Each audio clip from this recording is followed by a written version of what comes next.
Peace, everyone. Welcome to Masters of Ceremony. This is your host, Andrew Ascaripor, also known as Fifth God. I'm so happy to release this week's episode featuring my dear brother, Caiyuda Kiora. Caiyu is a modern-day medicine man and ceremonialist who's been walking this path of sacred medicine for nearly 10 years now. Caiyu seeks to shed light on all things relating to shamanism, nature-based spirituality, storytelling, earth-honoring traditions, rites of passages, and the remembering of the sacred ways through his various platforms, but primarily through his online community and website, medicinepath.net, and also his newly released podcast, Birdsong, which I'm personally a huge fan of. Caiyu and I met back in 2018 in a Huachuma ceremony in Cuzco, Peru, and it has really been an honor to keep in touch with one another over the years. In today's episode, we discuss Caiyu's personal transformation from going as a drummer in a rock and roll band, touring through Australia, living a wild life, to having what he describes as a lightning bolt experience, which served as a catalyst for him to begin walking this path of sacred medicine. We delve into his initial travels down to South America, where he was first exposed to visionary plant medicines such as ayahuasca and Huachuma. We speak about the importance that ceremony plays in his life and how we can each address the spiritual malnourishment that we are facing as a society today. We also go into the powerful medicine of Kambo, which is an ancient medicine from the depths of the Amazon that actually comes from an Amazonian tree frog. And I was really happy to go into this topic with him because I do consider him an expert on all things Kambo. We also delve into practices of initiation, the importance of elderhood, and so much more. Everything we discussed in this episode is of immense value and importance to me, and it was really an honor to have somebody who I respect so much come onto this platform and share their wisdom, share some stories in such a reverent way. So I really thank Caiyu once again for coming on. Tune in after today's episode to learn more about how you can support this podcast and also win a very special prize I'm giving away to one lucky listener. Thank you guys so much, and I hope you guys enjoy the show. Peace. Caiyu, welcome, brother. Welcome to Masters of Ceremony. Andrew, thank you for having me. You're very welcome, brother. It's an honor, and I just want to express my gratitude for you taking the time away from your family, taking the time away from your beautiful land to come on this call with me to have a conversation that hopefully impacts the souls of many people who may need it during these times and whenever people end up listening to our conversation. I feel really grateful to be able to speak with a fellow brother who is on a similar path as I am regarding the medicine realm and all things of consciousness focused ways of living. And I'm really happy to have you here, brother. Thank you for coming on. Beautiful words. Yeah, after tuning into your previous conversations on your podcast and recognizing the high caliber of your guests and the way that your guests and yourself articulate yourselves and also the production quality, it's a real honor and a pleasure to be here having this conversation. And it's a big delight for me that you've invited me on. So thank you. Likewise, brother. So I pretty much just want to start with the real beginnings of your existence, basically. I would love if you can tell myself and those listening a bit about your upbringing, where you were raised, and some of your early experiences that you can say help shape your life into what it is today. Sure. Okay. It's interesting. I always find it interesting, the stories that we tell about our own lives and how our journeys are just a continually unfolding progression of moment to moment experiences. Every experience that we have is like a single page in a flick book that is constantly going. And just how interesting it is that we we have these experiences that we give more weight or more meaning to, and for good reason. A lot of experiences do tend to shift the needle point of our compass in a different direction. And just something that I muse upon, the moments that we choose to tell within our expansive story of the entirety of our lives. But, to touch on some of the key points, I am the eldest of 3 children, and I grew up on the surf coast down here in southern Victoria, Australia. Now, even though it was the surf coast, I didn't surf all that much when I was growing up. I was more of a bodyboarder, but even then, I still had an overwhelming obsession with the jaws of the deep.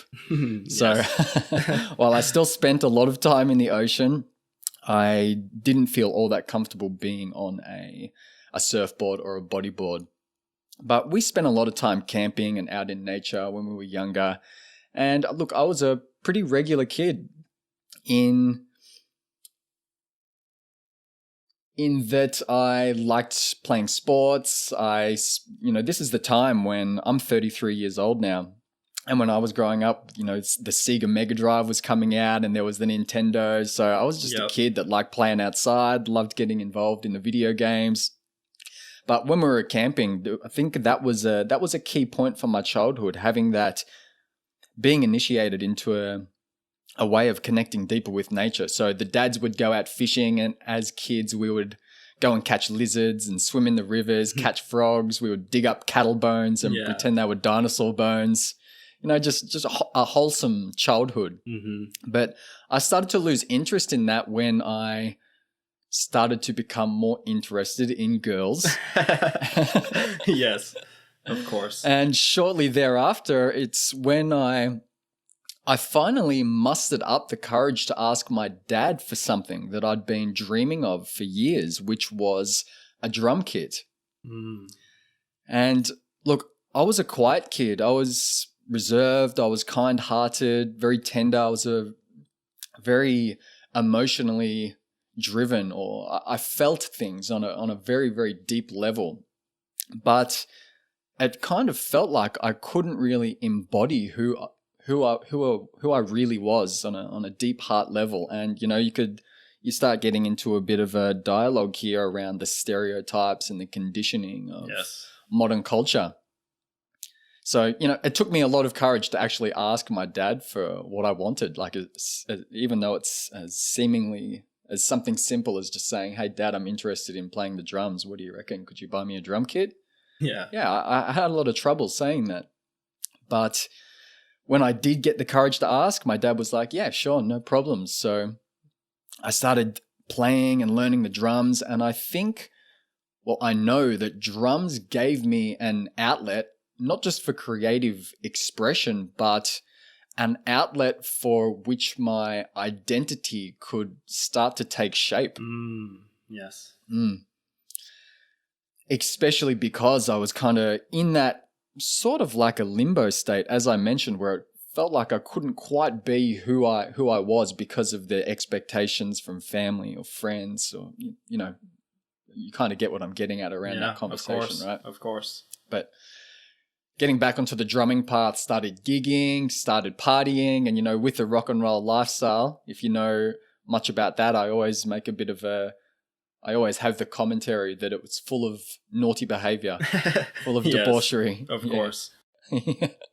So, taking drugs and drinking, and there's the whole touring lifestyle, not very healthy habits or behaviors, poor food, poor relationships, spiraling into what was essentially a pit of drug abuse and destructive behaviors.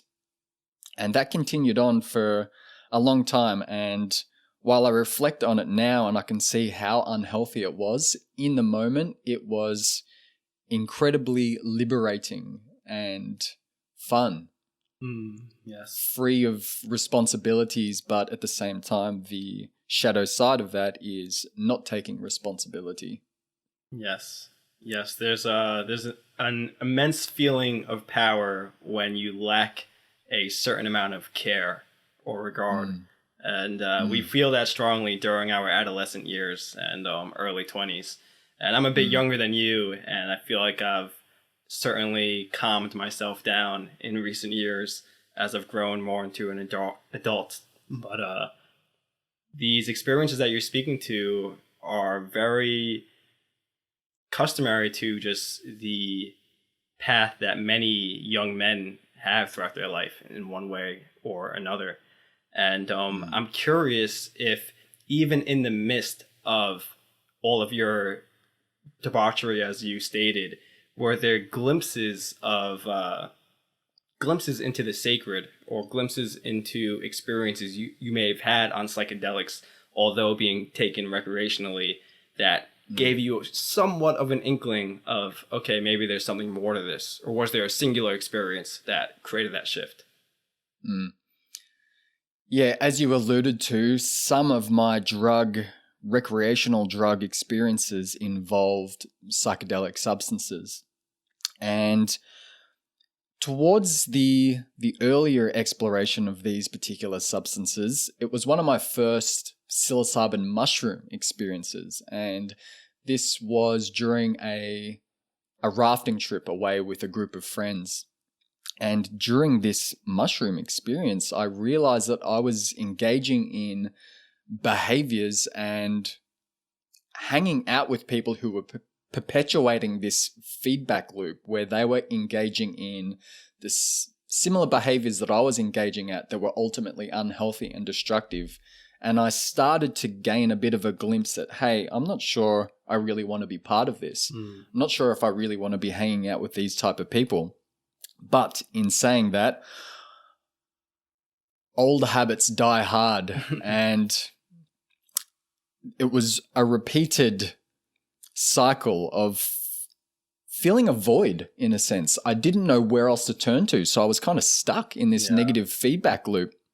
But eventually, time passed on, and while I was still exploring the world of psychedelic substances, and as you articulated, gaining little glimpses here and there of the sacred, the tug back into that world of debauchery was still so strong. But eventually I left the band world because the calling to go and travel was singing out. Something was permeating through, saying, hey, there's something bigger out there that you need to go and explore. So I took off and started traveling through Central America, and that was pivotal for me. That was a big action adventure kind of extreme type of holidaying where I was kayaking, I was hiking active volcanoes, looking down into volcano craters and seeing the lava bubbling up, and doing all kinds of crazy things, yachting in the Caribbean, hanging out in pristine watering holes in the middle of the jungle. Wow. And not to interrupt, but were these some of your first real traveling experiences, or the farthest you've traveled? Beautiful. Yeah, there was, even though I touched on some of the naughty behavior that ties into the band world regarding women, there was still lots of fleeting yet still romantic affairs with beautiful women from all across the globe. As I said, old habits kind of died hard at that point in time. But look, what was keystone here was the reading of a book, and I'm sure you are familiar with it. And this book was by a man named Graham Hancock. Of course. The book was titled Supernatural: Meetings with the Ancient Teachers of Mankind. And perhaps some of the listeners might have heard of this, but just as a very brief synopsis, this book was exploring the origins of humanity, the origins of consciousness that manifested through humanity. And that story really starts with the first cave paintings. And the premise was that if you could figure out what these ancient cave paintings were speaking to, what they were pointing to, then we could start to figure out the origins of consciousness manifesting through humanity, which led us down the path to where we are today. And of course, this tied into shamanism, it tied into altered states of consciousness, it tied into various plant medicines like ayahuasca. Yes. Which I'm sure we'll touch on later for any listeners who aren't familiar what these things are. But these topics, especially the topics revolving around shamanism, they captivated me. Yes. And I had a chance to go off to an ayahuasca retreat at that time in Central America. But instead, actually, I ended up flying to Puerto Rico to hang out with a Texan girl that I had met at Hooters many months earlier. Wow. While I was road tripping across the US in this red Mustang with one of my mates at the time. And, you know, she was one of the best cheerleaders getting around at that time. And wow. That just goes to show, you know, despite the awakening trying to come through, those old patterns and programs, they ran deep at the time. Man. Yes, 1 foot in, 1 foot out. Yeah. But look, those seeds were planted over there. And when I got back from my travels in Central America, where I actually ended up getting really sick as well, and this is kind of another pivot point into the story, which we'll probably touch on later. But anyways, after that, I re-entered band life for a little while, and, you know, was kind of tiptoeing around, finding myself kind of having one foot planted in the world of band life, but then that other foot was starting to find heavier ground, heavier weight in the world of spirituality and consciousness and the sacred, especially after my experiences over in Central America. And shortly after, it was the first time in my life where I truly turned the lens of awareness back onto myself. And this was after a relationship breakup. And I started looking at myself and thinking, man, I do not know who I am as a person. And I do not like who I am as a person, all these unhealthy behaviors, all these self-limiting beliefs that I carry about myself, about others, all these misconceptions around love, and all these unhealthy patterns that are manifesting in relationships, such as jealousy and control issues and manipulation. And I was just like, I do not want any part of that. I need to find who I am. And that is what started a more serious path of self-development and spiritual exploration, which involved exploring topics such as philosophy and psychology and consciousness and Eastern traditions through reading and through going to workshops. And then eventually that led down the path of making my way to the jungles of Peru to spend time with the traditional shamans over there. And after drinking what you might consider to be a reasonable amount of consciousness-altering plant medicines for spiritual purposes, that is what changed my life indefinitely, and things have never been the same since. Wow. Beautiful, brother. Your journey mirrors not only my own, but I'm sure many others as well, of a pretty steady but also spontaneous transformation and contrast between different forms of lifestyles. And to me, it sounds like when you went down to the Amazon or wherever you went to meet these medicines for the first times, that something awoke within you pretty immediately, and was already in the works much prior.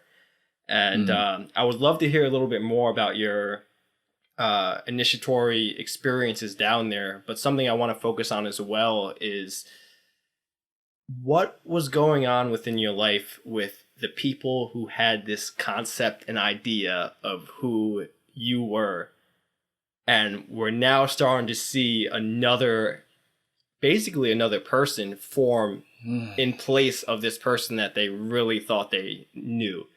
What were some of the experiences you dealt with regarding that, and how did you deal with this, maybe perceived judgment or people just feeling disoriented from such immense transformation of self?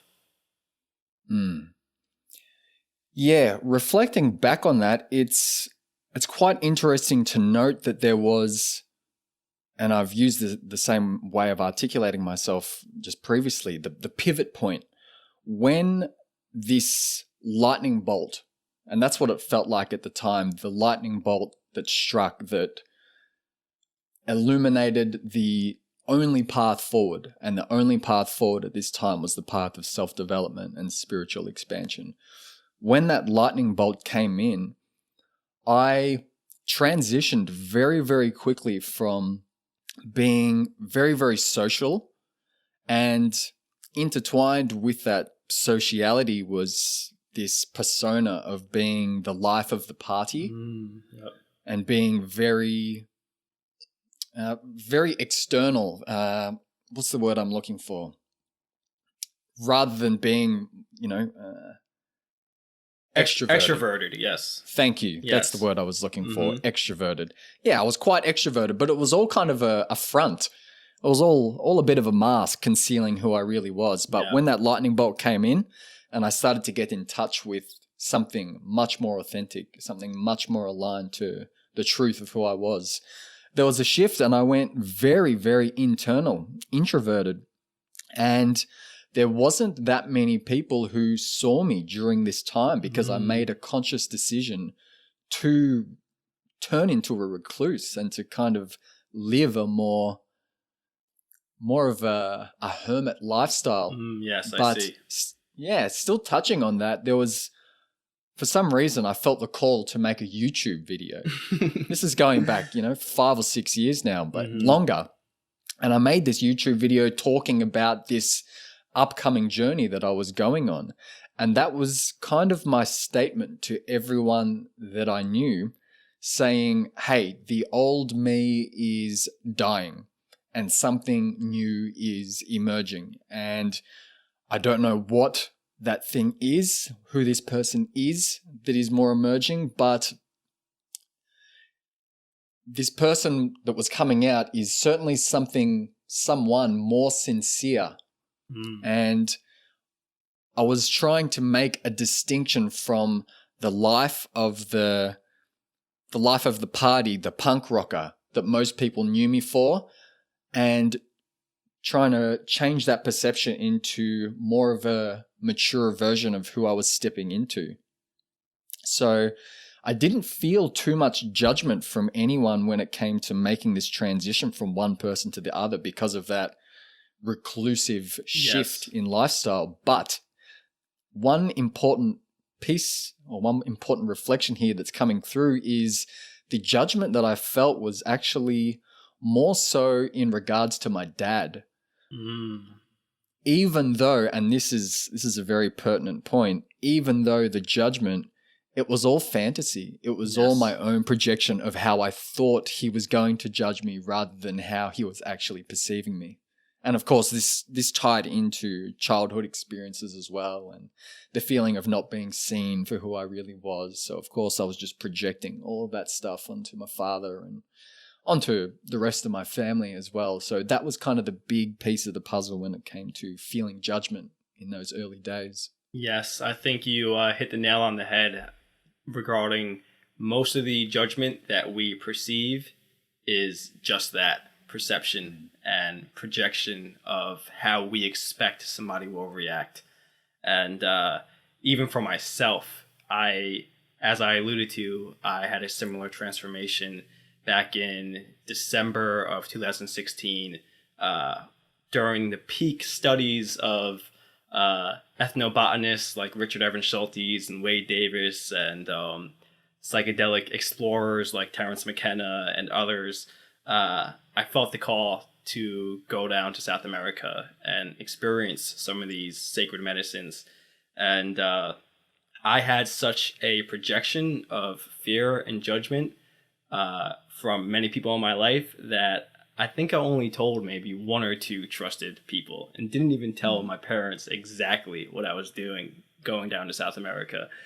And as I came home, as I went there and had the experiences that I had, where I would say I had my own lightning bolt revelations, upon coming home and people in my family and others close to me seeing the results of my experiences with these plant teachers, I felt a lot more comfortable in authentically expressing a bit more of my journey.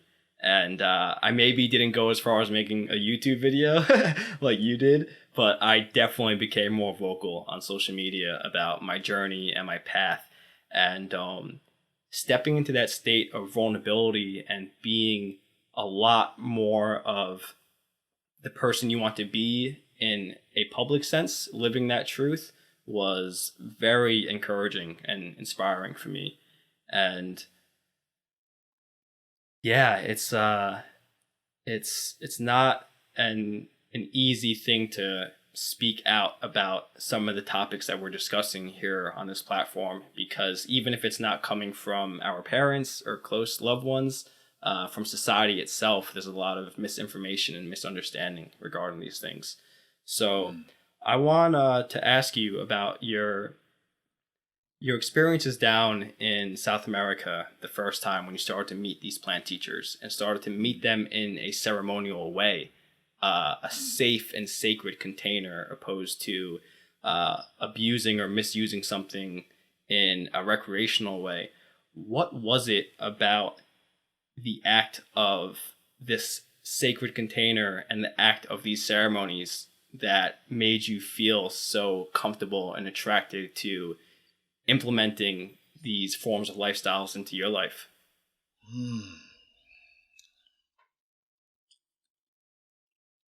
What that brings up for me is the thought that we have been long disconnected from our roots.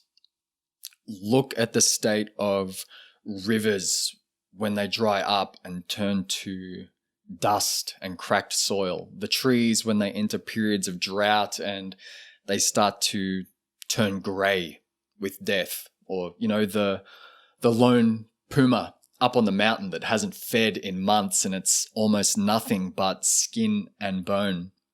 And I think about the common threads here, and it's that they are malnourished. Yeah, they're malnourished. There's a part of them that is dying. And we, as humans, I have felt this individually, and this is speaking to the start of the initiation into this path, but also on a collective level. We're in the same boat. Well, we're malnourished, and it's our spiritual connection to nature it's been severed at the head for such a long time, and it's been an unstoppable snowball, if you will, ever since the days of agriculture and animal husbandry in its many forms. Yes. Patriarchy in its many forms, a loss of connection to the divine feminine and the matriarchal ways of living and being.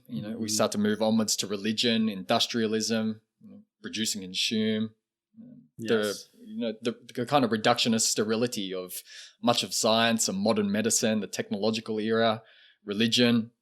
All of these things play their part in humanity's severance to nature. And part of that connection to nature is a recognition that everything around us is sacred. And coming back full circle to ceremonial ways of living and ceremonial ways of engaging in these plant medicines or these plant teachers, they offer a space and time, a container where we can come back into remembrance of what's truly most important, what's truly most sacred to us individually and collectively. And this ties into how we show up on a personal level, our connection to self, our connection to others, to the interconnected web of life all around us. It's recognizing that all of life, every single thing, is sacred. And that's why there is such an importance in these ceremonial ways of working, having relationship, entering, engaging in these experiences and with these substances, for the reverence that these experiences can induce and illuminate within us, shifting our states of consciousness to just profound dimensions, or non-ordinary states of consciousness, whatever you want to, there's 1,000,001 ways to language this, but it's just it's a way of paying deep respect and reverence to these substances that can induce such dramatic shifts in the way that we see ourselves, the way that we see others, and the way that we see reality as a whole. So that kind of starts to touch on the importance of ceremonial ways of living and ceremonial ways of engaging with these medicines. Yes, completely, brother. They are just that, medicines. And for me, I would also call them great masters of remembrance and reminding us what really matters most in life and what to pay most attention to. I can say my first experience with the grandfather medicine of Huachuma, sacred San Pedro cactus, I had such a simple revelation come to me that literally reshaped my entire view of my existence. And that simply was that I had never thanked the people that lived upwards of my lineage, 500 years, 1,000 years, for the lives that they lived, which allowed me to be here today. And I had this realization that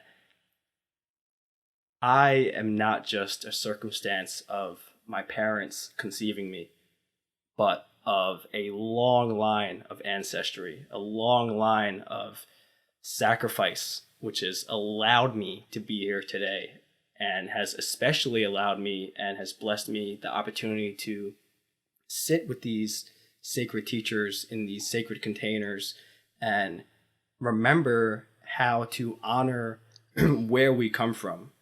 And for me, that was such a deep awakening. And I don't think an insight like that would have been reached outside of a sacred container. The act of ceremony itself, for me, I always say, facilitates a feeling of returning home. And I feel like that is very much as well the energy you are alluding to when you speak of this remembrance and this reverence of where we come from. It's really a moment of some of the deepest reflection you can go through in your existence. And I would love to hear how you not only begun to continue to partake in these ceremonies, but actually take a step further to say, I actually don't only want to be a participant of this path, but I want to walk this path myself, and the steps you took towards doing that.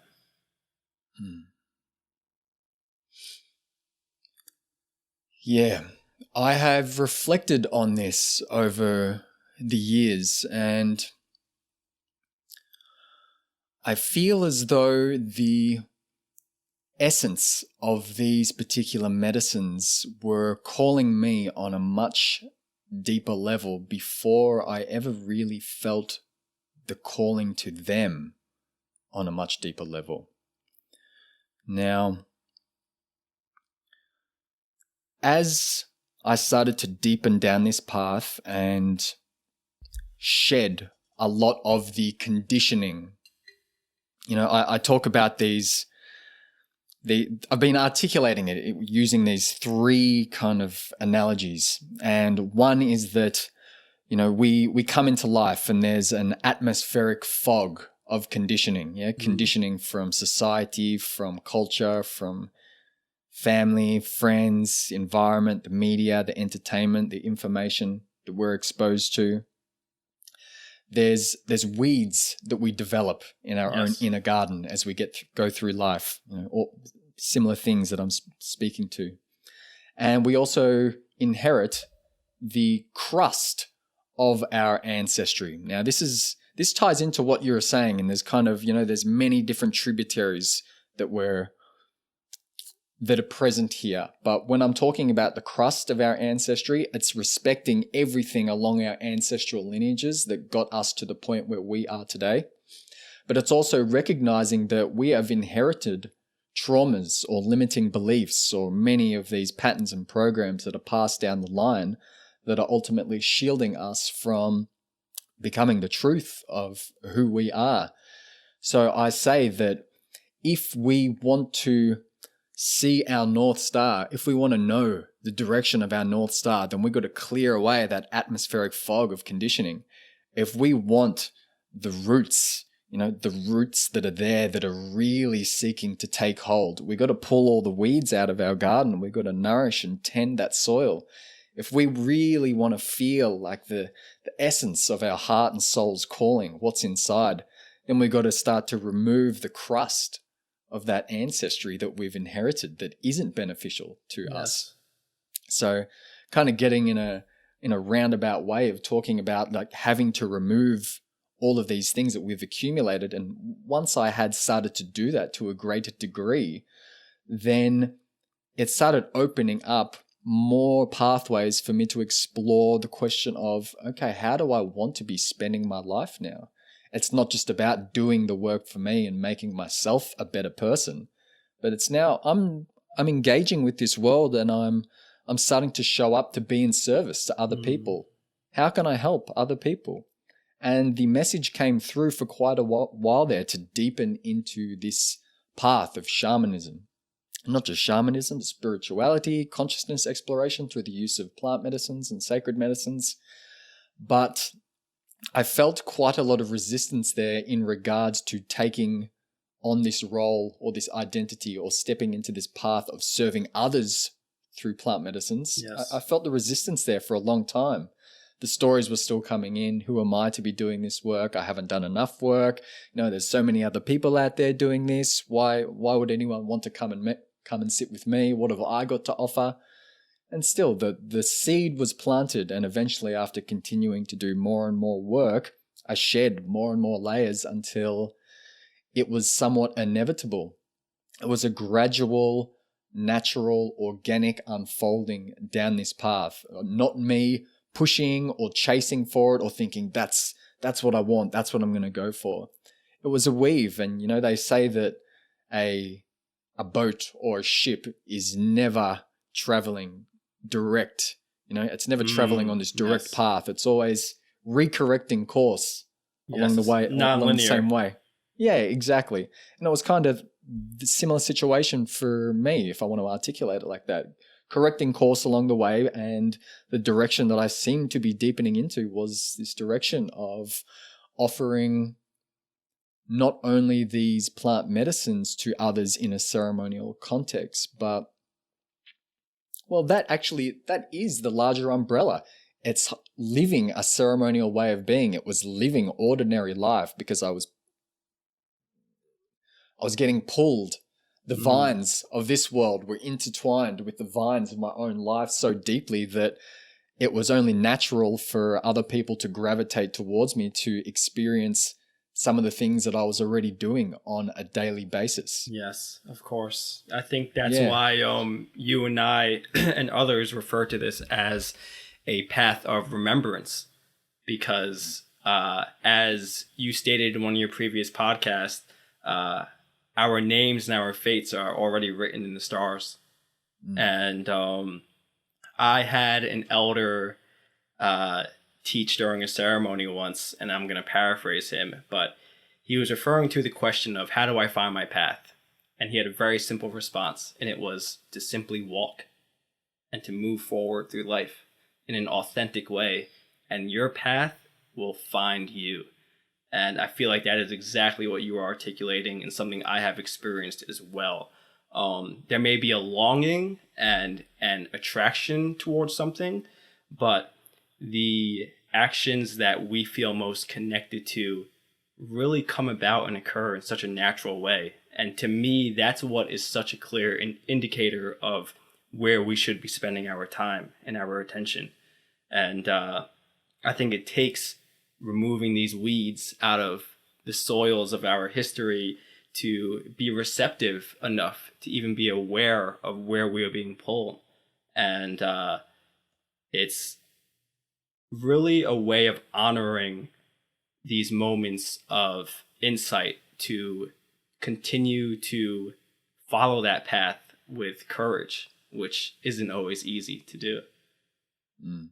Yeah. Yeah, you touched on something, and maybe whether we open up a dialogue about it now or we go down this path a little later, but you alluded to, honoring the sacred in a sense. And this is kind of one of the questions that I've been sitting with as of late, and it pertains to what we're speaking of, which is finding our own North Star and aligning to the truth of our own unique path. And part of that is finding our own way of honoring the sacred, of honoring our own lives. And this is the question that I've been asking myself lately. How can I best honor the life that I live? How can I best honor the sacred? Yes. And another question that ties into that I've been asking myself and reflecting upon is, what is it that I'm carrying? Because there's a knowing that we are carriers of something. We all have our own gifts and we all have our own medicine deep within. And we carry that and we offer it to others. So what is it that we're actually carrying? Whether it's carrying the gift of spoken word, or whether it's carrying the gift of some kind of vocation or profession, yes, or, whatever it is. Maybe it's the gift of storytelling, or maybe it's the gift of being able to offer something in a particular way. You get what I'm getting at. But very, very interesting questions for us all to be reflecting on. How can we honor the sacred? How can we honor the life that we are living in the best way possible, that's most aligned to the truth of who we are? And what is it that we're carrying within our lives? What flame are we tending to within our own half? Yes, aho, brother. And I think a way of cultivating that flame and figuring out exactly what we are carrying is through lightening up and getting back to the concept of play, similar to children. You're a father. You understand the spontaneity of play, and from the practice of play comes discovery. And I have found for myself that when I begun walking this path and start to spend more time in ceremony with sacred plant teachers and, just other forms of spirituality, meditation and mantra chanting and all sorts of musical ways of entering trance, that a state of vulnerability emerged where I was more comfortable with just playing with myself to see what direction I want to go in, which best creates a platform for me to provide my gifts. So I completely agree with you there, brother. Yeah, I love that. Playful curiosity, and it's such an important piece of the puzzle. Yes. And this ties into something that I was deeply consciously embodying towards the start of my path. I didn't really know which direction to be heading as the spiritual expansion and self-development path started to open up. But it was like, okay, there's all of these things out there that I've never experienced and never dived into. Let's just hold that playful curiosity and just, enter the waters of each thing and see what resonates. Yes. And the things that resonate, I'm going to naturally gravitate more towards them. And if they don't, it's like, okay, I weave in and out of these spaces. And as you alluded to, having a child, that is some very, very powerful medicine right there when it comes to tapping into the lightheartedness and the joy and the silliness and the playfulness, not being worried about making stupid sounds or singing silly songs or just looking like an absolute goofball from the outside, and not just doing that in the comfort of home, but being out in public. Of course. Yeah. Potent medicine, intertwined with that is the singing and the dancing and the laughing. And it's often said, you look at some of the most tapped in, you can call them gurus if you want, or spiritual teachers or shamans, and they've often got this childlike giddiness to them. It's because they've shed all of the layers of, all this crust that we build up over our lives, and they've got back to this childlike essence within. We just had a little bit of overlap there, but that's okay. Please continue. Yeah, no problem. I was simply going to say that, the old saying of if your guru doesn't laugh or if your shaman doesn't laugh, don't trust them. I think that totally equates to the necessity of play. Yeah, absolutely. Yeah. What I was saying as we were overlapping each other is there's certainly a place for the seriousness of all this work, of course, but also holding in the same palm is the lightheartedness as 100%. Well. They go hand in hand. Yeah. Speaking of potent medicine, I would love to pick your brain about one of the most potent medicines, and that is the sacred Kambo. And for those who don't know what Kambo is, it's a beautiful cleansing medicine from the secretion of an Amazonian frog And you, sir, have been such a beautiful ambassador of this medicine. I've been incredibly inspired and proud of the way that you have conducted yourself in carrying this medicine and speaking about it, because from my point of view, it is easily one of the most, how should I say it?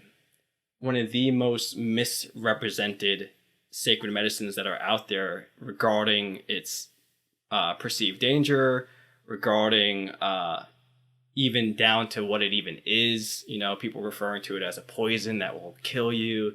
And there's certain Vice documentaries about this medicine that has that are full of misrepresentation of facts.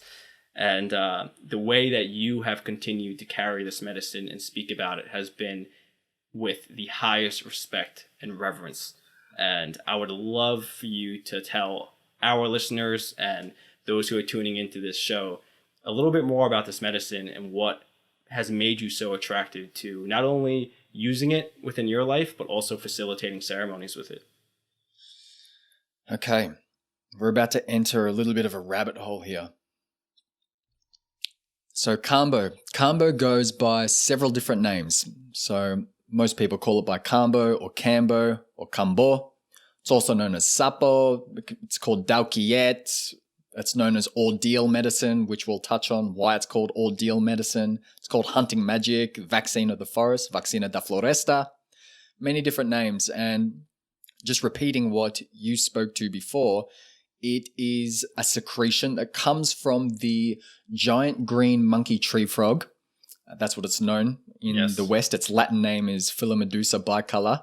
And this waxy secretion from this Amazonian amphibian carries the reputation for being one of the most potent ways to not only clear and cleanse, but realign, bring back into balance the mind, body, soul connection. So there are a number of ways in which Kambo is used traditionally. And I'm sure you're familiar with this. Anyone that knows about Kambo or has experienced Kambo will know this. It'll be a bit of a refresher for these people. But one of the reasons it is to ensure hunting success by increasing strength, endurance, energy, heightens the senses. Mm-hmm. It's used as a bit of a general jungle medicine. Now, what the efficacy is of Kambo pertaining to all of these conditions that I'm about to speak to, I'm unsure of, but word on the vine says that it's used to treat snake bites, malaria, infections, fever, pathogens of all sorts. And then it's also used to clear away something called panema, and then loosely translated, panema correlates to a heavy or a dark or a dense energy. And you could think of a big dark cloud that is always hovering over you and things just aren't quite going the way that we'd like them to go. Yes. Now, we could extrapolate that out to talk about many different things. And I talk about these things within 5 different pillars: physical, mental, emotional, energetic, spiritual. So, for example, the darkness that we might feel on a physical level could be illness. The heaviness on a mental or an emotional level could be the limiting beliefs or the emotional baggage that we're carrying around. On an energetic level, maybe there's something, if we want to talk about chakra systems, if we're getting into Eastern philosophies here, then maybe there's some imbalances on an energetic level. On a spiritual level, we could be talking about a spiritual severance, the stuff that we were talking about before, that disconnection to the natural world.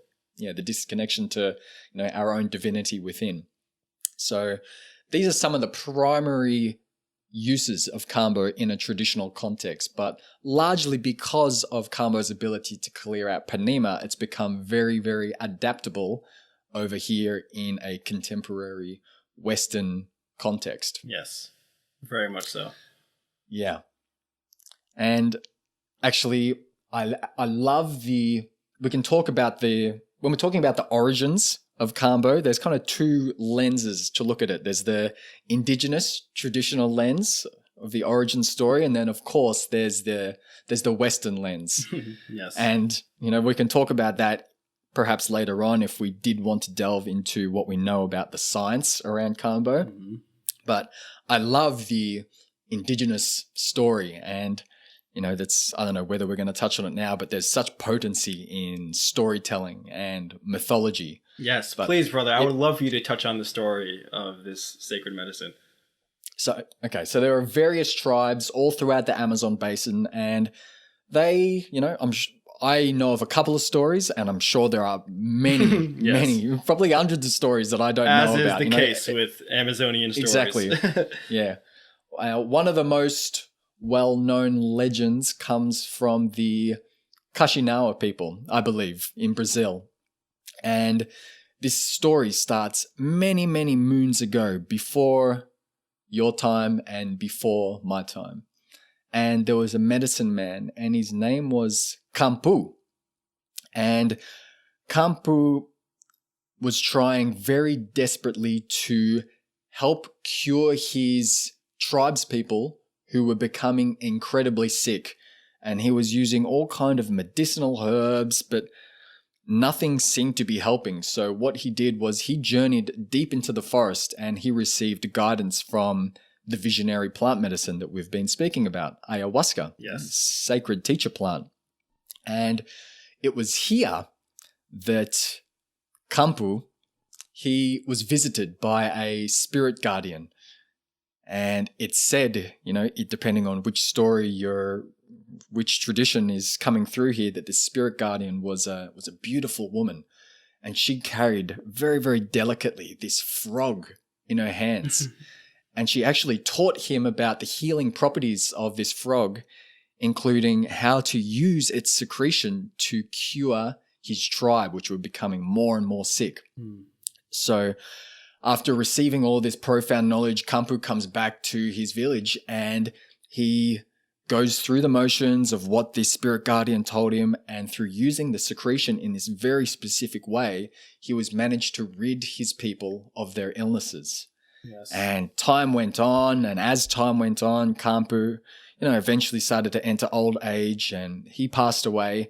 But it's said that his spirit lived on within the frog, becoming a protector and a guardian of the forest. And the essence of him and the essence of the frog were intertwined, and they still, to this day, gift all people in the jungle and all around the globe this ability to continue developing a relationship, a healing, nurturing, nourishing relationship as a sacred medicine to help the people come back into alignment.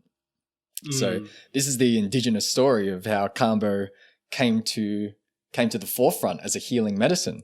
And, I love these kind of stories and myths that, because ultimately we do not know how on earth, if we want to go down that rabbit hole, how on earth does a people figure out how to get, and this is going to speak to how Kambo is actually administered into the system, but how do the people realize that this particular frog secretes this waxy resin on the top of its skin, and you scrape off this waxy secretion, and what you do is you burn tiny little holes on the top layer of your skin, take off that top layer of skin, and then put that medicine onto the very top layer of skin, where it gets sucked into the lymphatic system and makes its way around the body and induces this powerful detoxification, cleansing, clearing, realignment process. Yes, it's astounding, brother. Yes, it really is. Yeah, it's a strange one to contemplate. Yeah, I think that's why I personally resonate so much with that specific story that you just shared, simply because the crux of that story is that the guidance came from grandmother ayahuasca. And that story of how these natives even discovered the mixture of traditionally those two plants out of 80,000 plus plants in the Amazon is something that humanity will probably chew on for the rest of our existence. So I think there is an inherent power and sacredness to these compounds and medicines because of how complex they are, and the fact that us as a species have actually discovered them is just really amazing. And yeah, for you to speak to the way that it is applied, I would love for you to continue down that route and kind of explain to some people who have zero experience with this medicine about the actual experience of when it is placed on to the skin and enters your lymphatic system. So once the medicine starts to enter the body, depending on someone's constitution in regards to their what am I speaking to here? In regards to whereabouts on their body the medicine is being placed, and the language that I'm trying to think of is eluding me right now. But how quickly their blood flows within their body. Yes. Yeah, if it's placed further down towards their leg, then the medicine might take a while to come on. But yeah, sorry, I just lost my train of thought there, but we're getting back on. So, speaking to a more generalized way of how this medicine comes on.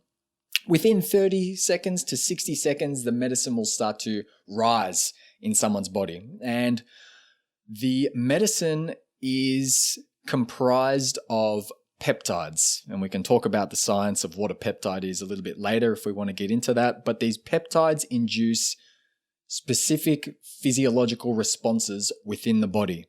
And because of these peptides, there are similarities in what the Kambo experience and the Kambo sensations can be. So some of these physiological responses that the peptides induce include a racing of the heart, tachycardia, vasodilation, so the arteries start to expand. With those two together, there might be throbbing, pulsing, oscillating, especially in the upper body, in the head, almost like a phaser or a laser going in your head as your heart's beating. There can be heating up, so thermomodulation of the body. There can be there is gastric acid secretion. There's smooth muscle contraction, which ties into this inherent purging process that Kambo induces. And this ties into some of the misconception around Kambo being dangerous as well, because it's a purgative. And, it's always an interesting conversation to navigate, because as I'm talking, I see so many different portals and rabbit holes of dialogue opening up. We can start talking about the difference in perception towards purgatives from a Western context versus an indigenous or an Eastern context, where purging is seen as getting well, rather than, on the other hand, purging as being something that's inherently harmful to the body. Yes, us humans are the only species that perceive getting well or vomiting in that way. If you watch any other species in nature, when they are not feeling well, they typically vomit and begin to get well immediately after that. So absolutely, that is a rabbit hole I would love to go down at some point as well. But yes. So as you're describing this experience, just to interject, I know some people are going, why the hell would anybody want to go through that? Why is this what sounds like horrific experience worth the pain and discomfort? Yeah. So, aside from those sensations that I mentioned, which do sound uncomfortable, there are more uncomfortable experiences that does come with Kambo. Yes, sir. Yes, sir. Yeah. Tremors, shaking, nausea. You can have diarrhea. There's catharsis. But look, this speaks to why Kambo is known as an ordeal medicine, because it can be an ordeal to go through. Certainly. And it also speaks to the reason why Kambo is not approached as a recreational drug, similar to many of these other sacred medicines. It's because they are inherently, for the most part, extremely uncomfortable processes to go through. But because, due to the intense and challenging nature of these experiences, there are many reasons why people return to these medicines. And this speaks to what we were talking about before in terms of Kambo helping people release this panema. So in the right setting, in the right context, Kambo and all of these sacred medicines offer us the opportunity to realign, to recalibrate to deeper levels of our health, to our wellness, to the calling of our heart and spirit. Yes. And, we can look at it from those pillars that I was talking about on the physical level. And this speaks to some of what I have seen in regards to Kambo's healing potential from people that have stepped into my own circles, which has been that Kambo assists with ailments such as chronic fatigue, chronic pain, recurrent infections, certain addictions such as alcohol and drug addictions, any kind of microbial imbalances, so parasitic infections, candida, gut problems, Lyme disease, fertility issues. You got your fungal and your bacterial imbalances as well. Things like Parkinson's disease, high blood pressure. Now, it's important, before I continue on, to also put forth the caveat that Kambo is not always going to assist with all of these issues. Yes. Kambo is not a panacea, and it's not for everyone either. It can be incredibly beneficial when it comes to these physical illnesses, whether it's treating the physical illness itself or whether it's working on some kind of mental or emotional energy that is linked in with that physical illness. Yeah, whether it's, the beliefs about it or the attachment to being unwell, or whether it's some kind of emotional hang up that has been part of the core of why these physical problems have come to manifest themselves.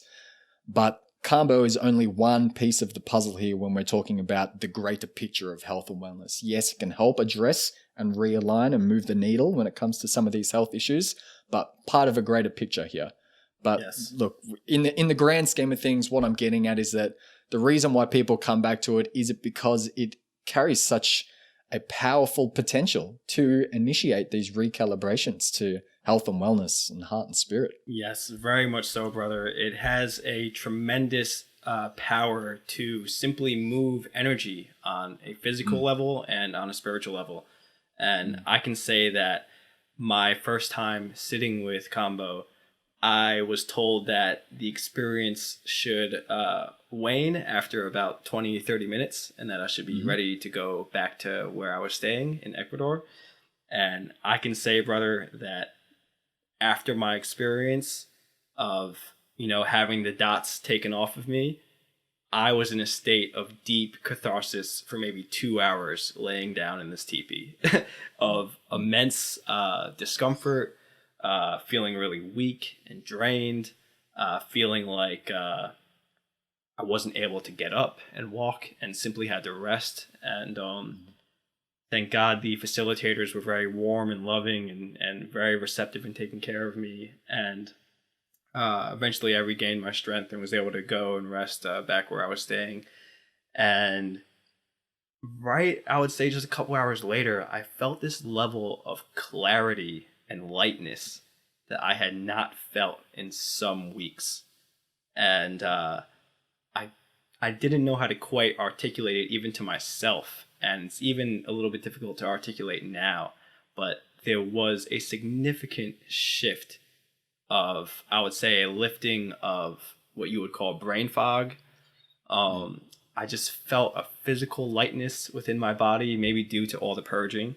And I instantly, although during the experience, I told myself I will never do this again, I was instantly already preparing to schedule another session.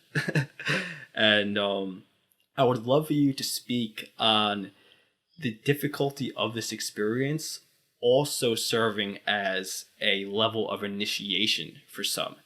Because for me, a lot of the power and strength I received from this experience was feeling like I have just endured something that I would have never thought I would have been able to push through. And with that realization came a lot of strength and a lot of clarity and a lot more confidence within myself of seeing how far I can push my body and spirit. So on an initiatory level, how can Kambo be used, and how have you seen it been used within your circles? So before we engaged in the formalities of this conversation, when we were chatting prior, I mentioned Martin Shaw, Dr. Martin Shaw, the great storyteller and mythologist. And I've been chewing on some of his words recently, and these words revolve around the word initiation. And they've been finding a spot of resonance in me. And he speaks to initiation as not something that we don't know what it is exactly that we're being initiated into before we step into it. It's only after we travel down that path in significant ways that we can reflect back and then say what it is that we've been initiated into. And I can say this on a personal level when it comes to my relationship with Kambo. I'm not entirely sure to this day what was the initial calling for me towards Kambo. I don't know why it was calling out. I'd already worked with ayahuasca and Huachuma and several other plant medicines extensively in the jungles. But there came a time when Kambo came into my radar, and sometimes that is just the case when it comes to feeling a calling to work with these natural medicines. There's a calling. It's an innate knowing. Yes. The intuition, something much, much deeper than our rational, logical, egoic mind can begin to articulate. But you speak to many commonalities within your own experience when you were telling the story about feeling exhaustion afterwards, and then after quite a while you started to notice a level of clarity come through. And while that is a general similarity within many people's experience, it's not always like that. And I did want to say that before I get into the heart of what else I wanted to say, and that's that not everyone experiences the invigoration and the clarity afterwards. Sometimes these medicines can bring on what's known as a healing crisis or a Herxheimer response. Yes. Where I like to call Kambo the best gardener I know, and what a gardener Kambo is, because we were speaking about pulling up the roots earlier, and Kambo loves to do this, maybe even more so than the other medicines, or maybe just on a different level. I think that's more accurate to say. Kambo gets in deep into our system and uproots all of these dense, stagnant energies that have been residing in our system for sometimes our whole lives. And these energies, as we've spoken to, they could be physical, they could be mental, they could be emotional. And sometimes it has to uproot these, and it doesn't necessarily send them into the bucket during the purging process straight away. Sometimes it just lets them bubble up and filter to the surface in the days or the weeks to come, so that the body can start to go through its own natural process of healing and realignment back to health, back to homeostasis. So, as you know, some people go through these periods of feeling unwell after working with Kambo. Things get worse before they get better, and it's because the body has to detoxify. And there's also the discernment needed there as to whether we are allowing these things to be brought to the surface so the body can release them, or on the other hand, we have pushed it maybe a little bit too far and we've overwhelmed and overtaxed the physical system. So again, another rabbit hole to go down there, but on a surface level understanding, that should give a bit of context there. Yes, completely. Now, to come back full circle, can you articulate your question again so I can get back on track to what I was speaking to? Yes, of course, brother. The outside of the physical experience of Kambo, which, let me just speak to your point as well. There were about maybe 10 people in our group that day when I first had this medicine. I've had it many times since. And everybody reacted very differently, which also speaks to the diversity we are as human beings, as alike as we are. But like my face swelled up beyond belief. I have photos of it. I probably will never share with anybody. But what I was alluding to as well before our recent exchange was the feeling of confidence and strength I felt on an initiatory level from the experience and how you have been able to use this medicine as a form of initiation for others and for yourself as well. Yes, thank you. Back on track. Why I was telling that story also led into my own experiences with Kambo, and it's that I'd heard about all of these experiences where people felt the clarity and the rejuvenation and the focus, having that clear direction in life on many, many different levels. But I didn't experience that.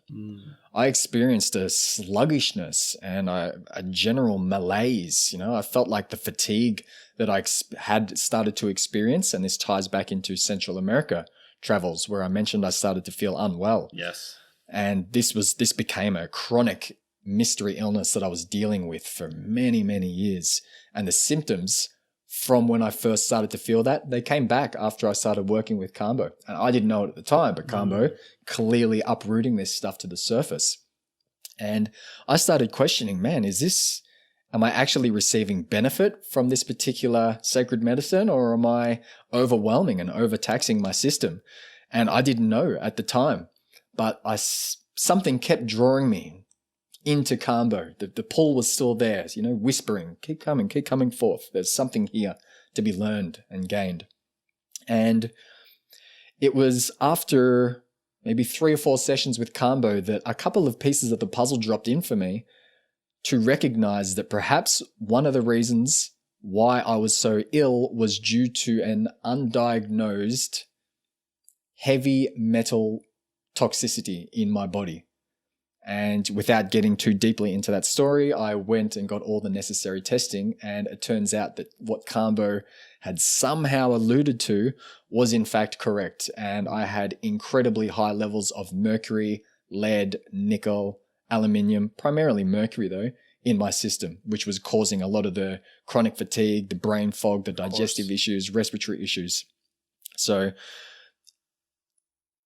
while Kambo was in the beginning and seemed to be initiating me into the sickness once again, what I recognized upon reflection many, many moons later was that Kambo was actually initiating me into a strengthening of who I was, a character cultivation. And this comes, and I think it's probably inextricably intertwined within Kambo's experience as a whole. And it's that when we are in the magnifying glass of working with a sacred medicine such as Kambo, the ordeal medicine that is incredibly uncomfortable for the most part, we have a greater opportunity to find the stillness within ourselves as we're going through this chaos, this discomfort. And if we can tune into these reservoirs of stillness within and connect with the breath, even though we're feeling the discomfort, we're purging, we've got body aches and everything else, that is incredibly transferable back into our daily life. Yes. And I think that is such a big initiation for many people if they're open enough and if they're receptive enough to be able to hold that perspective and to see Kambos working in that way. Because oftentimes people can hold these expectations that Kambo's going to do this for me or whatever it is. This peak transformational experiences is going to offer this outcome. And if that doesn't happen, they can fail to see the gemstones that have been scattered right before their eyes. And I think this is one of the big initiations. It's the initiation into the stillness, into the character cultivation, into the strength, into the courage. For me, it's a very kind of virtuous medicine in a sense. Yes, I couldn't agree more, brother. And I think this experience of breathing through the moments of immense fear and terror or simple discomfort and pain is something that is a thread that runs through all ceremonial works with various medicines. And I feel like that is yet again another purpose of using some of these plant teachers, because they allow us and force us into levels of initiation that are simply lacking in our modern times.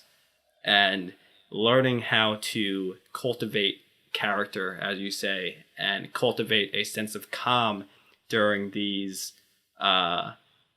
most discomfortable experiences really allows you to regain a sense of strength and confidence in your everyday life. And I think there is such a power of utilizing this practice. And I think all of what we're discussing as well alludes to the fact that there is just a simple lack of initiation within our culture today. And this path of working with plant medicines has served as a way for many young men and women and adults of all ages to enact a sense of initiation. But what I would love to discuss with you now is, what do you see as the dangers of this malnourishment we are experiencing as a culture with this lack of initiation, and how us as humans can reinstill this practice of initiation, even if it's not through the means of plant medicines and in any other ways that you can possibly think of?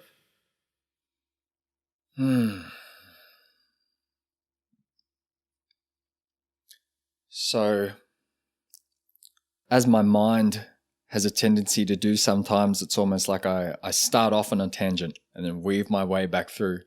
And what this brings to mind is the difference between olderhood versus elderhood.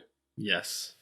Yeah. So if the distinction there isn't already obvious for anyone that's listening, olderhood is the process of just aging, going through life and getting old, not necessarily carrying, as we were speaking to before, carrying some sort of gift or some sort of medicine that's being in service to the world in a way that's in right relationship to all of life. It's like many people consider the process of aging a rite in itself of stepping into elderhood. Yes. But it is not the case. Elderhood and becoming an elder has to be earned through the trials and tribulations and the challenges, alchemizing these challenges of life into higher perspectives and wisdom, with that understanding with the understanding for the good of all. So that the lessons and the teachings and the wisdom can be passed on to the younger generations in a context appropriate for the times that we're in. So, we can take a look at politics, for example. Where are all the elders? And yes. I think it's largely because, we've been born into a system that is fundamentally flawed and it's not set up to honor the sacred. So it's natural that many of our spiritual elders are not gravitating towards a system that is so foundationally flawed from the beginning, disconnected from the life-giving planet, the essence of the sacred within all life. So, whether it's indigenous elders or, elders in our backyard, there's wisdom to be gained from those who can connect the dots, see the threads, visualize the greater web of interconnectedness between all life, and can speak to the importance of living in right relationship, living a virtuous life, right thought, right speech, right behavior. And the way that I'm articulating this, I can see it coming across as a very First Nations, Native American Indian way of perceiving life and telling the stories through, virtuous ways and principles, principles that harness these like wild horses that carry our virtues. So I guess what I'm speaking to there is one of the dangers is moving through life and getting to a stage where we are not stepping up into elderhood. We're just going through life and, we're ending up with a lot of elders who don't know how to lead the way for the younger generations. And we see it rampant. We touch back on the politics. We look at religion. We look at technology. Everything is so fundamentally disconnected from everything that we're speaking to, the sacredness of all of life. Yes, brother. And I think that's it, the disconnect. We could try and language it in a million and one ways, but when we're looking at it from an umbrella context, this is what we're speaking to. Yeah, big time. And I feel like you answered my question on such a deep level that most people wouldn't take that stance of understanding. But what I believe is the absolute truth in what you're saying is that there is a lack of initiation due to there being a lack of elders. And thank you. Yes. And I feel like many young men and women may falsely blame themselves for feeling like they haven't taken an initiatory step towards becoming an adult. Whereas the conversation you and I are having now is that in an indigenous and ancient way of living life, it was always the elderly that would help guide the youth into becoming the highest quality version of themselves. And yes. There's a direct tie between this lack of initiation and lack of elders, for sure. Yes. The elders initiating the younger generation through rites of passage. And we see that those rites of passage are sorely lacking in much of the contemporary Western world. And rites of passage, they're generally made up of these three pillars. One's the separation, one's the dying and the death process, and the third is the rebirth into something new. And generally within the rite of passage, there's an element of danger. Yes. Within there. In indigenous, if we go way back in times, it might be going out into the wild and coming back with, having fought off the wolf or the lion, spending time out on a wilderness vigil or the vision quest and going through the dangers of everything that the raw primal wilderness has to offer. Yeah. But in this day and age, what rites of passage do we have that offer those same pillars and that same level of potential danger? Well, there's not that much. The initiations that we have are the turning 18, turning 21, getting your first car. Maybe it's the first time you have sex or the first time you get a job. Yeah. Or, any of these other kind of, they're lacking substance. That's what they are. Yeah, and they're very much centered around consumerism. Yes, that as well. Yeah, so we have no real clear indication where where boys are transitioning and stepping into manhood. Yeah, and there's responsibilities and accountability that comes with stepping into manhood from a rite of passage perspective. Women do go through that innately, in a sense, and it's through the process that each girl goes through as she has her first bleed. Yes, of course. Now, even in the Western context, even though that's innate to her, it's not set up in that way. It's not contextualized as a way for her to step into her womanhood. In fact, in many cultural contexts, as we know, that is completely demonized in a sense. Yes. It's looked down upon as dirty and disgusting, rather than the complete opposite of what it is, which is a sacred initiation into womanhood, into the mysteries. Yeah. The mysteries of the feminine on a much, much deeper level. Yes, 100%. And I feel like maybe that exact reasoning of initiation that is inherently laid within the biology of women is the exact reason why men also suffer a lot further from a lack of initiation, because we have no biological trigger to serve as a moment of symbolism of our transition into men. And I feel like although there are many different routes to the same place of becoming a man or stepping into adulthood, that much of the traditions we are speaking of is a very expedient and direct path, because the boys will quickly be separated from the men in many of these traditions and many of these ceremonial offerings.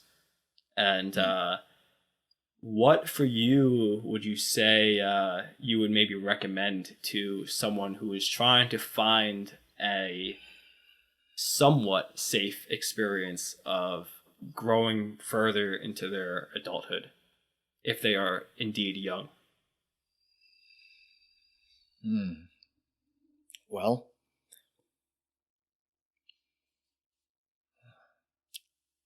I feel as though that's a tricky question for me to give an answer to, and I'll illuminate why. I think because we don't know who is listening to this conversation right now. And of course, it's so easy to just give a homogeneous, generalized answer to say, this is the linear path that you need to take, or you perhaps could take.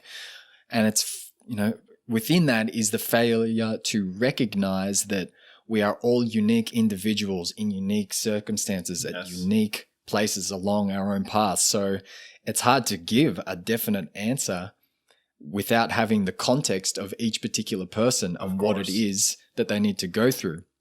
So I'll preface it with that.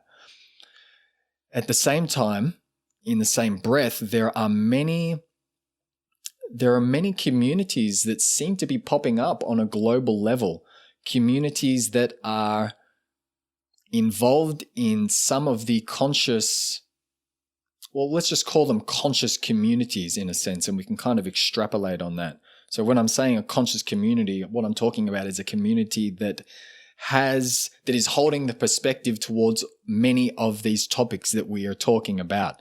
The importance of ceremony, the importance of nature, the importance of connecting back to the heart, to the soul, to the truth of who we are, the importance of rites of passage.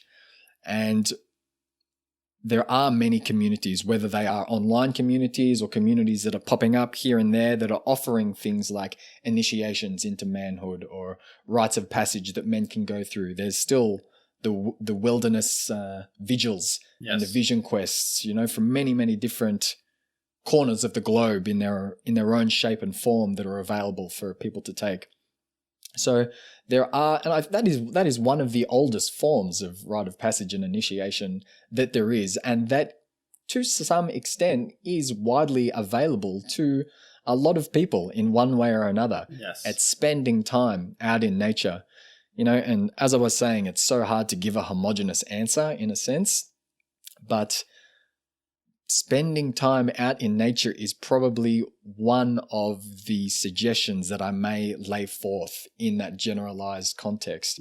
Because there's just, as we've spoken to this whole conversation, there is such a severe disconnect between man, woman, and the natural world. So much so that so many people don't recognize that everyone listening to this, we are all animals. And we have a wild animal wisdom within that we've forgotten about. Yes, of course, brother. I completely agree. And to answer my own difficult question, which I certainly am aware of how difficult of a question that is when there's such a diverse amount of paths through this life. I guess from hearing you speak, something that I maybe can provide that is a generalized answer to that question is for people to submerge themselves deeply into whatever they are most passionate about and really give that their all. Because through the process of attempting to become a master at something, whatever it is, comes forth many experiences of initiation. So for those who maybe don't feel the inclination of going down the initiation route of connecting through nature, which I also suggest everybody does if they have an opportunity to, I believe many people can receive the same initiation benefits through simply really going after something they really have a deep passion about. And that's what just comes to me in this moment.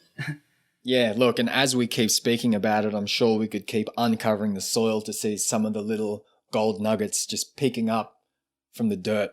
And, then you start to remind me that there are a few pillars that, they do tie into what it is that we're talking about. If we're talking about complete initiation experiences, maybe they don't touch on them to the great degree that we're talking about in terms of going out on a vision quest or a plant medicine experience. But there are pillars, and some of these pillars are exactly what you speak to, engaging in something that you really are really feeling called to pursue. And what does that require? That requires presence. So it requires cultivating presence. It requires intention. It requires our sincerity of intention. And, another big piece to this, and I have a brother that speaks to this often, and I've come to recognize the importance of this over many years as well. And it's that in this day and age where we are living in such a rapid, give it to me now, immediate gratification culture, one of the most radical things that we could ever do individually and collectively is to sit in silence.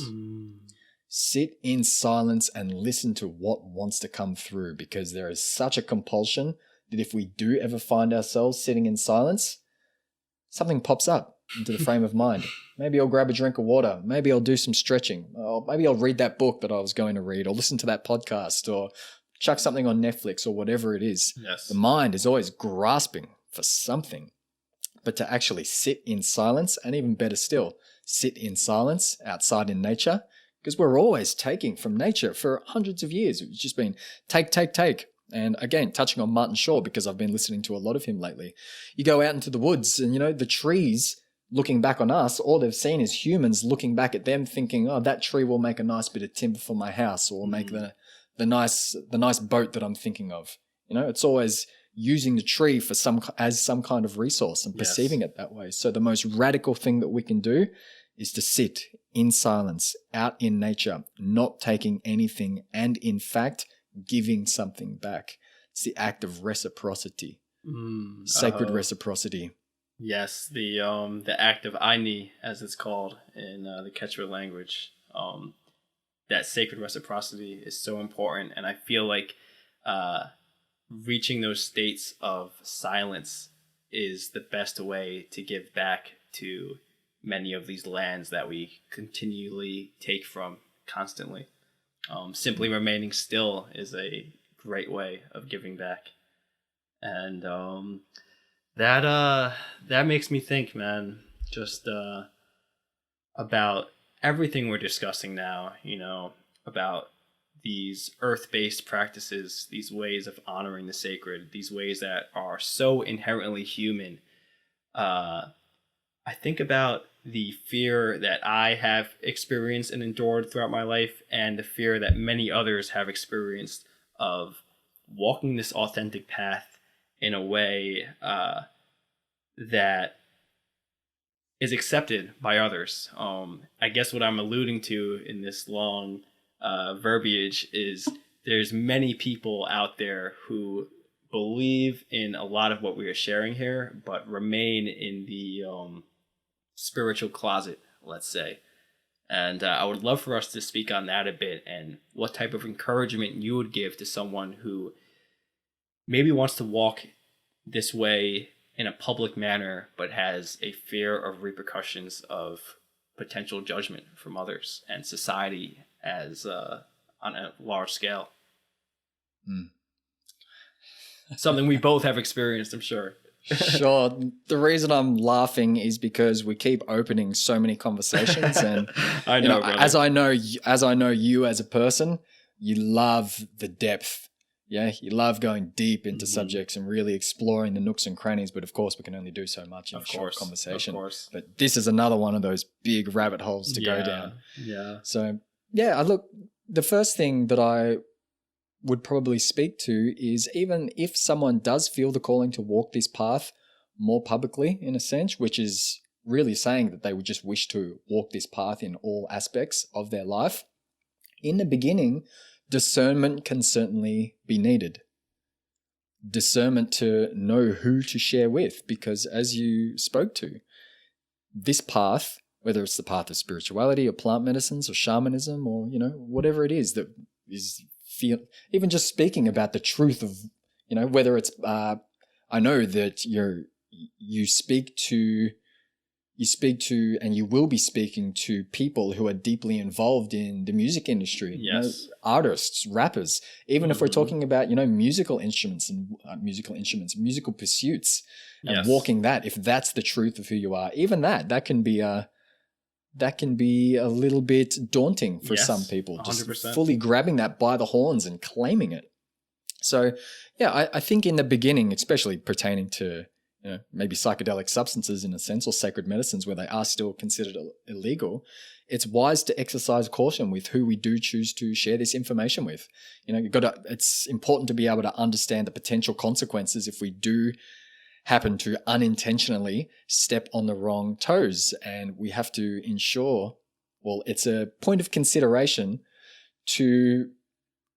for ourselves to know how we might navigate those situations, whether it be with family or friends, because, when we share with family and friends especially, that can have a tendency to act as a mirror for it to bring up their own unconscious shadow stuff, whether it's, people can become defensive, hostile, disapproving, rejectful, judgmental, depending on their programming, their conditioning, their beliefs, ancestry, traumas, all the rest of it. So, it's something to keep in mind. But speaking from personal experience and from what you were speaking to before as well, the more that we do grab our own true path and really, really align ourselves to that, more of the layers of the conditioning of all of our own subconscious stuff starts to fall away. And I think it does become more of a natural process of stepping more into our truth and being able to hold that firm ground, that centeredness wherever we walk in life, and be like, this is who I am. And if the judgment comes, it's a work in progress of being able to learn how to navigate that. How do I navigate the judgment or the projections coming from other people? And sometimes that can be medicine in itself to see where we are out of alignment or out of integrity, or where we don't have convictions in who we are. Yes, very much so. Yeah, but, finding community and connections where you do feel safe and supported and welcomed and accepted exactly for who you are as an individual is a key part of what we're speaking to here. Yeah, it's uber important. It's hard to do it on your lonesome. Yes, and also I think if you walk this path with open arms as authentically as possible, your community finds you and you find it. So I couldn't agree more. That can be a learning experience for sure. For me it was, as I said, going into that hermit mode, the recluse, and eventually over time aligning to more of my truth self. Then I would place myself in situations and embody more of an essence or an energy that would allow me to seek out and draw in more of those same energies from the external world. It was a resonance, a coherence between inner and outer. And it comes as we do the work. Yes, completely, brother. And something just to begin to wrap up on, I would love to express how much I love to see you walking your very authentic path in such a public manner. And I feel like you serve as an inspiration to many others who, as you said, want to walk this path simply in the strongest capacity possible. I feel like you have done a great job as being a thought leader in that regard. And something that shines through in your work and in your sharings is that you are simply yourself. You are one of a kind. There's no one who could be a better Caiyu Kiora than you. And that brings me to a point of something a teacher once taught me that is also very reflective in the hip-hop community that I come from. And that is that you don't copy anybody else that's on this path. To be a quote-unquote copycat is a pretty bad look, because it means you're not being your most authentic self. And something that shines through you is that you have come to learn this path in your own way and in your own time. And I think the originality of your expression and of each and every one of our expressions is so important. It's like why I love to see those feathers behind you and the fans and everything that I know you put your energy into, because it's yours. It's not someone else's.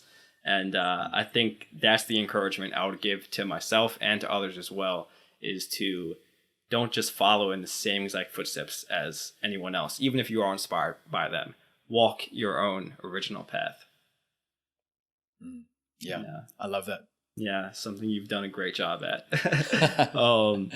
Something I want to just end with that I've been asking some of the other guests on this show is who are some people right now? They could be artists, creatives, authors, spiritual leaders, whoever, that you would just like to show some love to, that maybe you've been consuming some of their content of. Yeah, I spoke to his name several times during a conversation. Dr. Martin Shaw, he's been a big influence on me when it comes to the importance of storytelling and mythology and making sense of our journeys throughout life. Yes. He's a big one. If I was to have a dinner party, I would love to have a sit down with him and, have him tell me stories, And, the reason why I like him is the type of stories that I'm speaking to. These aren't stories to, enrapture or to help people escape or to entertain. But these are the stories that I'm speaking to. These are stories that help people wake up. Yeah, the stories aren't necessarily always full of the light and the love and the ascension. Yeah. These are stories that often involve digging down into the dirt and the scat and the mud, going down into the descent, because it's in the descent that, as we've been speaking to this entire time, we've got to descend to be able to find out the truth of who we are. Yes, brother. A very necessary realization on this path, and a notion that many people forget in the quote-unquote New Age community, that it's all light and love, whereas the true growth occurs in darkness, and nature represents that in many ways as well. Thank you for that. Yeah, for sure. I might speak to two more, since I know some of your guests are artists and in the music scene. Two people in the music scene that have really been pivotal for me when it comes to offering music as medicine have been Narco Bear and Trevor Hall as well. Amazing artists. Yeah, so there'd be another two people that I would love to play some tunes in the background while I'm hanging out with Dr. Martin Shaw at dinner time. Beautiful, man. I will include all these names in the show notes so that people can tune into these artists and creators if they're not familiar already. Okay, certainly. What is something in your life right now that you are currently trying to master? I'm at the very, very beginning stages of this. But one thing that I would like to master that has been at the forefront of my attention has been the art of oral imagining. And you could say this is imagining in public, imagining out loud. So being able to speak, having not said any of these words before and not taking the time to reflect on what it is, what thoughts are actually coming through, and then speaking to them after they've manifested in the mind and you have some sort of coherence, but to be able to just speak that imagination that you're seeing, the visualizations, the snakes weaving through, and just have their flickering tongues on the tip of my tongue and just come through when I'm speaking, in a very poetic, a very elegant, graceful way. So that's what I would love to cultivate more of and become more of a master of. Yes, you're well on that path, brother. And that is something that I'm trying my best to assimilate into my life as well. And it's one of those things where you only become more comfortable doing it by simply doing it. Yes, brother. Okay. Absolutely. Lastly, I want to ask you, and I want you to give us, the listeners, a little bit of a view into your life and or maybe a daily habit of yours. And I will ask you that question by, what is something you do every day that you would consider ceremonial, in a sense that you try your best to instill into every day of your life? I touched on it before, and that is finding a moment within my day to sit out in nature in silence and offer and make offerings, make libations to the earth, to nature, to spirit, to the old ones, the ancient ones, our ancestors. And these offerings that I make, they are offerings of acknowledgement, respect, gratitude, and guidance. And sometimes I'll do this just by sitting in silence. Sometimes I will do this by taking my pipe and my sacred herbs with me and offering prayers, allowing my prayers to come through thought, to come through word if they want to come through word, and make their way through the pipe down into the smoke, and allowing the smoke to carry those prayers and those words, those intentions out into the great mystery. Sometimes it'll be by singing a song or reading a passage in a book. And there are many, many things, but this is one of the important things. And perhaps if you're open to it, then I can share a little prayer to close up our space in our conversation. Yes, I would very much be open to that, brother. I would love to join you in this. Okay. Perhaps what I'll do is I'll invite you to close down your eyes, brother. And for anyone else that's listening, they can close down their eyes too if they're not driving a motor vehicle, yes, or they're in a place where they can, and just let these words sink in.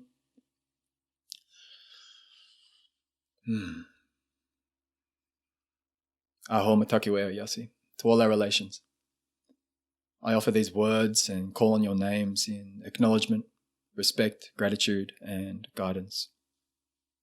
Firstly, acknowledging all the ancient wisdom and calling in the energy of the four directions, the sacred elements, paying respect and gratitude to Pachamama, Madre Tierra, Mama Gaia, Earth, our home, for nourishing and nurturing us with all that we need. To Pachacama, Grandfather Sky above, Keeper of Time. Tata Inti and Mama Kia, the sun and the moon, vital in supporting us and all of our kin here on this planet. The bringer of warmth, life, light, keeper of the tides. To the star nations and galaxies above and beyond. Acknowledging and paying respects to the traditional custodians of these lands that I'm on. The Gunjimara people. Indigenous Aboriginals that have been on these lands for many, many, many tens of thousands of years. Nurturing, tending, looking after these lands well before I was ever here. To all ancestors of these lands and my ancestors of blood and spirit paving the path for me to be here today.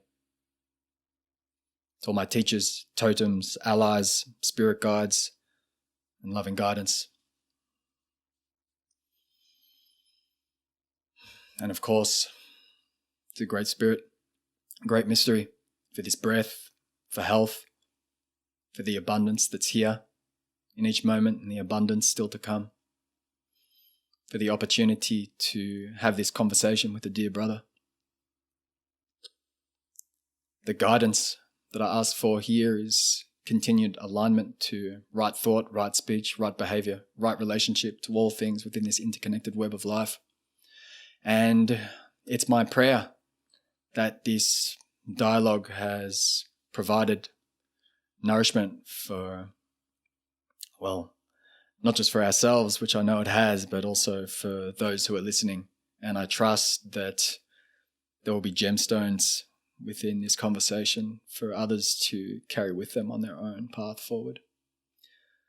And of course, to finish up, to all our loved ones, both human and non-human form, all the names who we haven't spoken, thought or felt, but who forever live in heart and spirit. To all our relations. Aho. Aho, brother. Aho. I will ad-lib your perfectly articulated footnote with the simplest prayer of gratitude of all, and that is thank you. Thank you for coming on to Masters of Ceremony. I look forward to having further discussions with you on this platform and also in life in general. And I just want to say and extend a blessing for the life of yourself, the life of your family, the lives of those who you will continue to touch and come in contact with. And I pray that all obstacles in your path are easily overcome, and if not, serve as lessons that continue to strengthen you on your path. So thank you so much, brother. I really appreciate you taking the time to be on this show, and I look forward to having more dialogues like this again. A real pleasure and a real delight. Thank you. Yes, brother. Peace, everyone. Thank you for listening to today's episode. If you enjoyed this show, please take another moment to subscribe, leave a review, and share with a friend. And if you're interested in any of Caiyu's other offerings, please check out medicinepath.net, add him on Facebook and Instagram, and check out his new podcast, Birdsong. It really has been such a inspirational and motivating podcast for me, which centers around everything we discussed today. And for those interested in the offer I made at the beginning of this podcast, the special prize I'm giving away is one free limited edition vinyl of my debut album as a record producer, The Fifth Tape. This album means so much to me, and I only have a few of these vinyls left, so to enter the sweepstakes, all you need to do is leave a review on iTunes, and please DM us your email to our Instagram page, which is @the_Masters_of_Ceremony. I look forward to giving one of these vinyls away, and I thank you guys so much for tuning in to another episode of Masters of Ceremony. See you next week. Peace.